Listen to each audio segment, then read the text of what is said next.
Salut les amis de eSport TV, merci encore de la confiance renouvelée, merci de des likes, merci de des abonnés, merci également de bàyyi seeni commentaires, un plaisir renouvelé gars yi di leen jox information yi mbokki sénégalais yi fépp foo leen mënti nekk 14 régions du Sénégal àdduna woon nga këpp gox-goxaan yëpp ñu ngi leen di jaajëfal ñi nekk également ci kaso yi ak ñi tëdd ci lal hôpital yi ci kër yi duñ leen mës a fàtte, on avance ensemble dans la magie de eSport TV gars yi l'actualité oblige et tey aussi par rapport à l'actualité gars yi dañuy waxtaane toujours mercato mais tey dinañ waxtaane koo xam ne moom mooy daj dëpp gi koo xam ne tey mënoo wax équipe nationale du Sénégal te waxoo ko ki nga xam ne ñëpp coow nañ ba sonn mais il est demeuré intact kooku mooy kan kooku mooy Aliou Cissé El Tactico ex Bouna Marasta ex Yaya Jammeh monsieur Cissé le sélectionneur national moom la ñu waxtaanee Aliou Cissé une personne charismatique Aliou Cissé une personne sans état d'âme Aliou Cissé nit koo xam ne il est conciliant loolu yëpp nañu waxtaanee xar kanam yu bëri nit ñi gis ko ci Aliou Cissé on va essayer un peu de décortiquer le parcours du sélectionneur national mais d'abord yéen kay bii di stade ci xëtam gu njëkk ak ñoom Demba Varor ñu ne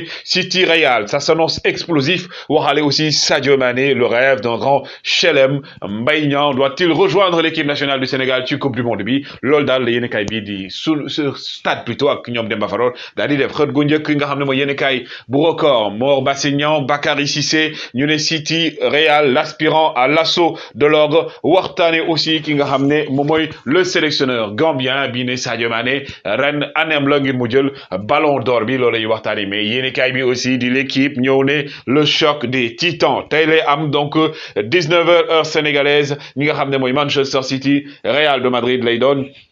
gars yi match la boo xam ne c'est comptant pour les demi-finales aller de la Ligue des Champions mais aussi au niveau de l'Espagne waxtaane nañ ko Espagne moom li ñuy wax rek mooy dañ ne 180 minutes de Paris à 180 minutes de Paris la ñu wax ñoom jamono ji waa yéenekaay bi di AS nga wax ne ngir dem ci finale Ligue des Champions ndax fa la Paris lay amee Real de Madrid 180 minutes moo ko dese ba amul prolongation digganteem ak les Citizens de Pep Guardiola contre la Casablanca de Ancelotti mais d'abord VAR bi gars yi soxna yi woy leen di poser répondre ci question boobu fii ak vendredi dinañ joxe gagnante bi et comme je dis encore il y a des nouveautés qui arrivent petit à petit mais VAR bi également tey dañuy tàmbale ak benn naqar boo xam ne dal na ci réewum Sénégal dal na également ci nga xam ne mooy tàggat yaram waaye tamit ci lamb bi ak ki nga xam ne mooy Moussa Dioum bi daal di dëddu àdduna nekkoon koo xam ne jàmbaar la woon le chef de l'écurie Parcelles Mbolo koo xam ne aussi nitu kese la woon ñu koy ñaanal suñu borom yàlla na ko xare àjjana fi daw si yàlla na suuf sedd ci kawam yàlla ñaanal également ay waajuram ñu gën a dëgër parce que nekk na koo xam ne am na lu bëri loo xam ne da ko doon apporter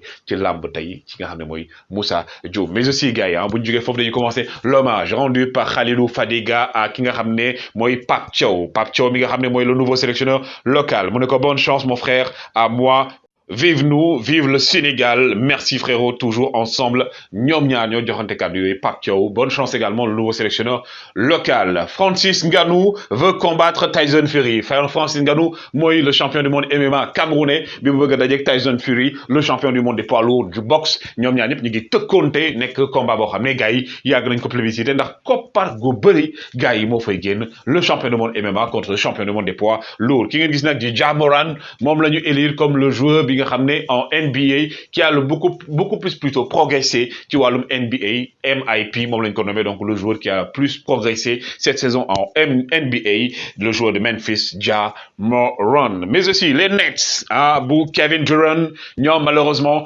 Boston moo leen éliminé 3-2 loolu nag nekk 3 victoires à 2 la ñuy wax parce que basketball bi la mais ñoom ñëpp jàppoon na ñoom ñooy favori bi mais finalement les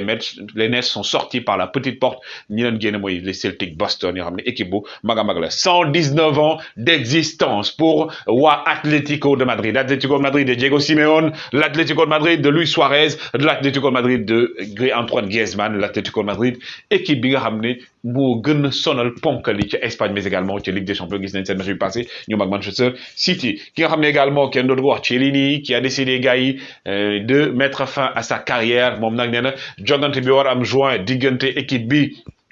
di Italie ak Argentine di match d'exhibition nee na match boobu mooy nekk dernière fois muy chausser les crampons pour dugg ci stade football en tant que joueur de l'équipe nationale italienne la squadra azzurra Chiellini une légende qui défenseur bu mag la koo xam ne il a marqué l'histoire du football italien et aussi de la Coupe du Monde et de l'Euro parce que par rapport à performance c'est quelqu'un qu'il est un grand monsieur le dernier vainqueur de la Coupe d'Europe Chiellini mais aussi ki ngeen gis ni ñii di Samuel Eto'o. Samuel Eto'o est le seul joueur à avoir gagné 2 triplés dans 2 équipes différentes. Samuel Eto'o diggante FC Barcelone ak ki nga xam ne mooy Inter de Milan, 2 triplés consécutifs ki nga xam ne mooy Samuel Eto'o fils. Mais du côté de l'Italie également ki nga xam ne mooy Francesco Totti qui rend hommage à Pellegrini mi nga xam ne moo ko succédé comme le capitaine de l'AS Rome ki nga xam ne mooy Totti nee na Pellegrini wane na tey ne kàngam la nekk na jeune boo xam ne yàggoon naa ne wax ne kii day nekk capitaine parce que le mental bi ma yor charisme bi ma yor ak aussi talent bi ma yor moom la yor donc Totti qui rend hommage à Pellegrini.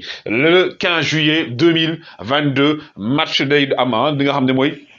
pré-saison bi waxoon naa ne ku Liverpool day dem jouer ca Singapour moom ak Crystal Palace. Sadio Mané contre Cheikhou Kouyaté match la boo xam ne koppar lay indi parce que pré-saison bi si le club yu bëri di dem seeti seen partenaires yi yenn dëkk yi nga xam mënuñu leen gis pour gagner fa koppar gu bëri mais aussi ñi nga xam ne ñoom du ñu dugal dara ci gafa gi di jënd ay joueurs yoo xam ne ñu nekk lañ mooy waa Real de Madrid ñoom léegi waa Juventus lañ jël dañuy jënd joueurs librement mais aussi la mère de Kylian Mbappé est attendue selon les informations la semaine prochaine la ñuy xaar yaay Kylian Mbappé foofu noonu ca Real de Madrid pour mu waxtaan ak ñoom gannaaw ba nga xamee ne dem na ca Qatar ca Doha waxtaan ak dirigeant Paris Saint-Germain donc ñi nga xaar foofu. Isco également selon les informations Isco il aurait donné son accord de principe équipe bi nga xam ne mooy waa Betis sur un contrat entre 2 voire 3 ans ak salaire boo xam ne ngi wax 10 millions par an la ki nga xam ne mooy Isco le joueur du Real de Madrid l'espagnol bi nga xam ne gars yi nañ gâchis la par rapport ak talent bi mu am ki nga xam ne aussi moom gâchis le pour Paris Saint-Germain parce que Paris Saint-Germain ñoom ñoo ñàkk muy ki nga xam ne mooy Ancelotti nee na lu tax mu jógee Paris Saint-Germain nee na ñoom dañoo demoon Ligue des Champions boo xam ne qualifié nañ ñu war a dajeek Porto dirigeant yi ne ko boo dóorul Porto dañ lay daal di dàq nee na même après nag moom waxu leen dara dafa toog xool buñ ko bëggee prolonger mu ne moom c'est fini loolu tax toogul fa nga xam ne mooy ca Paris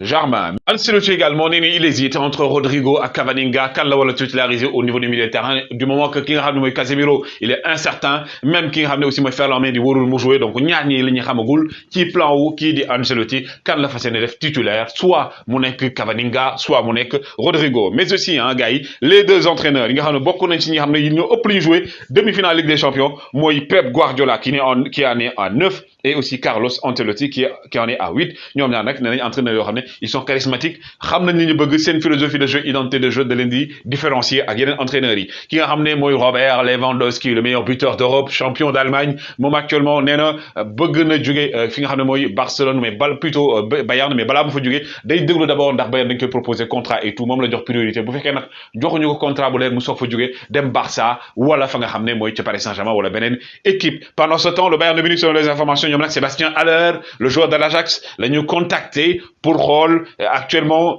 ses envies bu ñëw fa nga xam ne mooy ca Bayern de Munich Sébastien Haller peut-être pour remplacer Robert Lewandowski au cas où le Polonais day décidé ne day jóge fa nga xam ne mooy ca Bayern de Munich ki nga xam ne nag gars yi nee nañ day jógee ci Paris Saint-Germain muy Mauricio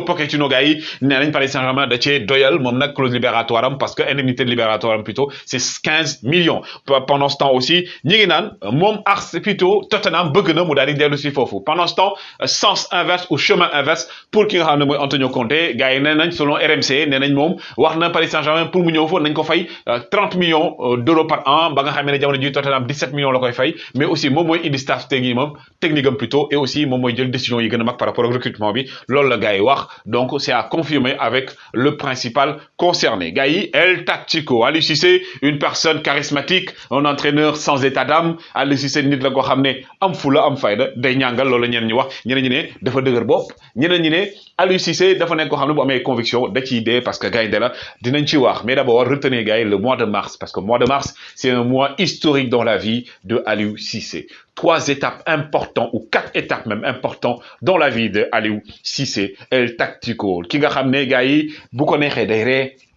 bu ko neexee mu ñàngal il est dans la juste mesure jamais mu déborder par rapport ak son comportement Aliou Cissé d'abord retenez stade 26 mars de Bamako regard bi mooy Aliou Cissé ba muy dóor penalty finale Coupe d'Afrique 2000 donc 2 bi nga xamee ne ñun dañoo perdre contre équipe bi di Cameroun kii nga xam ne nag mooy Aliou Cissé moo raté woon le penalty bi taxoon Cameroun daal di gagner Sénégal loolu mooy le stade du 26 mars la woon ca Bamako après Aliou Cissé nous a sorti again. Parce qu'Aliou Cissé, depuis qu'il est à la tête de l'équipe nationale du Sénégal, Aliou Cissé aujourd'hui c'est 47 victoires, 16 matchs nuls, 10 défaites, El Tactico. Il faut savoir que Aliou Cissé gars yi moom carrière am da ko démarré fa nga xam ne mooy ca France la démarré ah jóge ca France dem ca Angleterre jeexalewaate carrière am ca France ca Amiens moom nag Aliou Cissé c'est pas en tant qu'entraîneur daf ko commencé ci petite équipe yi mais aussi jouer à ki nga xam ne à côté de ki nga xam ne mooy Karim Séga Diouf dans les années 2012 Aliou Cissé fa la commencer véritablement ses premiers pas en tant qu'entraîneur en tant que sélectionneur Aliou Cissé bi nga xam ne système am gars yi critiqué nañ ko si c'est système bi la war a teg si c'est système bi la war a teg si c'est nii la war a jouer et tout mais quand même la réalité et les victoires lui donnent raison pour l'instant il a raison sur tout le monde Aliou Cissé et comme je disais gars yi Aliou Cissé donc 2012 mu commencé aventure am aux côtés de Karim Séga Diouf en tant qu'entraîneur adjoint donc li nga xam ne mooy 2013 plutôt mu yor li nga xam ne nag mooy équipe nationale donc li nga xam ne mooy yu waroon dem ci jeux de ci francophonie yi bañ jógee foofu aussi Aliou Cissé nekk entraîneur intérimaire nekk également entraîneur aux côtés de ki nga xam ne mooy Alain Giresse après Aliou Cissé remplacé ko Aliou Cissé qui a été nommé gars yi waxoon naa ne ko sànq en mars 2015 il est né en mars le stade de 26 mars la raté woon suñu penalty mars 2015 Aliou Cissé est devenu sélectionneur de l'équipe nationale du Sénégal Aliou Cissé qui a su imposer au Sénégal une identité parce que dañ doon wax ne équipe nationale du Sénégal gars yi amuñu mental que équipe la boo xam ne day teel a bàyyi 2015 ñëw Aliou Cissé a commencé ses premiers pas teg équipe am indi yenn changement progressif indi équipe boo xam ne gars yi ñëpp jàpp nañ ne équipe bi war na mën a dem fu sori ñu jugee fa Sénégal doon yem quart de finale Aliou Cissé yóbbu Sénégal gëjoon na dem quart de finale plutôt Aliou Cissé yóbbu ñu quart de finale jóge quart de finale 2017 perte ñëpp ñëw ne am na lu bëri loo xam ne des na mais équipe bi baax na ñu demaat gars yi 2019 on y va en 2019 Sénégal toog finale malheureusement perte finale bi contre Algérie ñëpp ne Sénégal bi ba léegi Aliou Cissé dafa am changement yoo xam ne waru ko woon def et tout Aliou Cissé qui a été appelé Yaya Jammeh parce que dañ ñoon ko quelqu'un de strict la moom amul état d'âme nii nga koy defee doo tardé entraînement da ngay ñëw heure da ngay respecté maillot bi da ngay xam ne sénégalais yi ils sont des millions et des millions di toog seen kër di seetaan ñii di jënd billet ñii di jël ay billets d'avion ñii di dem fu nekk di la ñaanal pour lan pour Sénégal dem egg benn stade bi Aliou Cissé donc le capitaine qui s'est mué en entraîneur en sélectionneur ñu jógee foofu gars yi ñëw ak Aliou Cissé toujours dans la même dynamique de mois de mars on est en février 2022 gannaaw bi nga xam ne Aliou Cissé avait raté le penalty contre le Cameroun bi ñu xañ finale Coupe d'Afrique le Sénégal avec Aliou Cissé sa nouvelle génération amenée par Sadio Mané mooy dugg dans l'histoire du football sénégalais en devenant la première sélection sénégalaise à avoir remporté le trophée continental sur les terres du lion indomptable qui a été dompté par le lion de la Teranga par Aliou Cissé El Tactico Aliou Cissé gars yi toujours dans cette même dynamique les bras soulevés il l'a encore refait en 2002 et en 2022 aussi def na ko fi nga xam mooy Sénégal Aliou Cissé gars yi quoi qu'on puisse dire il a amené le Sénégal très loin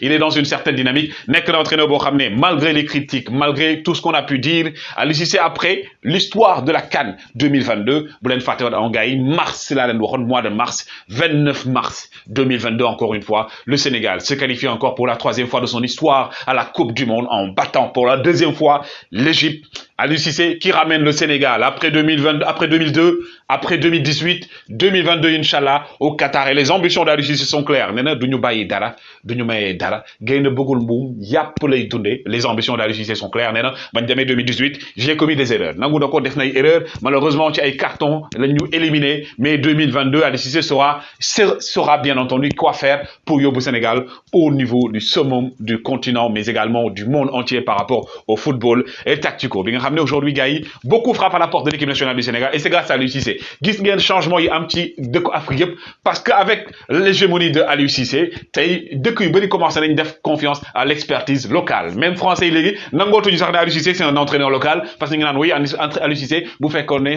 formation en tant qu'entraîneur da ko defee woon Sénégal en Afrique duñu wax loolu mais expertise française bi moo tax européenne moo am li parce qu'aujourd'hui Aliou Cissé est devenu le playboy que tout le monde cherche nit ñi Sénégal jongama bu bu jekk la nekk taille fine wala taille Coca-Cola non la Aliou Cissé nekk aujourd'hui le gentleman des gentlemen en tant que sélectionneur notamment en Afrique Aliou Cissé aujourd'hui premier sélectionneur africain au classement africain tey bu ñu doon wax dañu Aliou Cissé mooy le premier mooy le number one dans le monde également parmi les sélectionneurs il ne peut pas sortir des 10 premiers parce que Aliou Cissé a permis au Sénégal depuis 4 ans gars yi maintenant plus de 4 ans le Sénégal maintenant parce que 4 ans ou plus de 4 ans Sénégal nekk fi nga xam ne mooy classement mondial bi 3 ans 4 ans ba léegi ñoo nekk ci kaw au classement africain aussi classement mondial ñoo jiitu et ça c'est grâce à Aliou Cissé donc aujourd'hui les gars c'est ce que je voulais partager avec vous nan ngeen gisee Aliou Cissé est-ce qu'aujourd'hui il est sur la bonne dynamique woy leen di like woy leen di abonner toujours un plaisir de vous servir jaa ngeen